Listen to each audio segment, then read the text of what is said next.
quiet summer meadow, beneath swaying blades of grass and the roots of wildflowers, there existed a hidden kingdom no human eye ever noticed.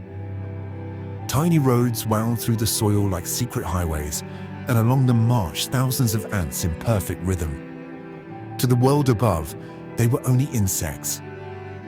But underground, they were farmers, builders, and protectors. And among all the creatures in the meadow, none were more cherished by the ants than the aphids. The aphids lived clustered on the stems of tender plants, soft-bodied and fragile, glowing pale green in the morning light like little drops of jade. They fed quietly on sweet plant sap, asking for almost nothing from the world. But what they produced was precious. As the aphids drank from the plants, tiny droplets of sugary honeydew formed on their backs golden nectar in the eyes of the ants. Every morning, the ants climbed the stems to visit them, not with violence, not with hunger, but with care. An ant would gently tap an aphid with its antennae, almost like a loving nudge. In response, the aphid released a shimmering droplet of honeydew, and the ant drank gratefully before carrying some home to the colony. To scientists, it's called mutualism. But in the meadow, it looked a lot like trust. The ants protected the aphids fiercely. Ladybugs, lacewings, and parasitic wasps prowled nearby, searching for vulnerable prey. But whenever danger approached, the ants rushed forward like tiny armored knights. A ladybug might seem harmless to us, but to an aphid, it was a monster, and the ants stood between them.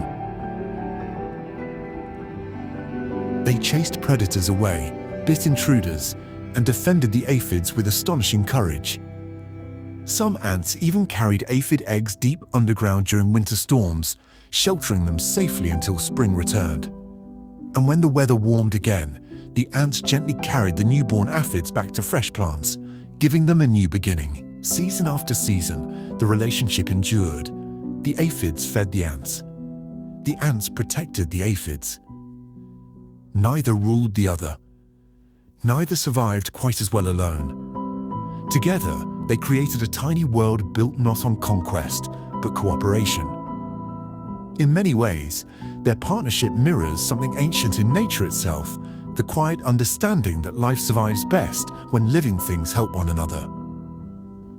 Beneath our feet, while humans hurry past fields and gardens without noticing, these miniature civilizations continue their timeless ritual. A touch of the antenna, a droplet of sweetness, a silent promise of protection.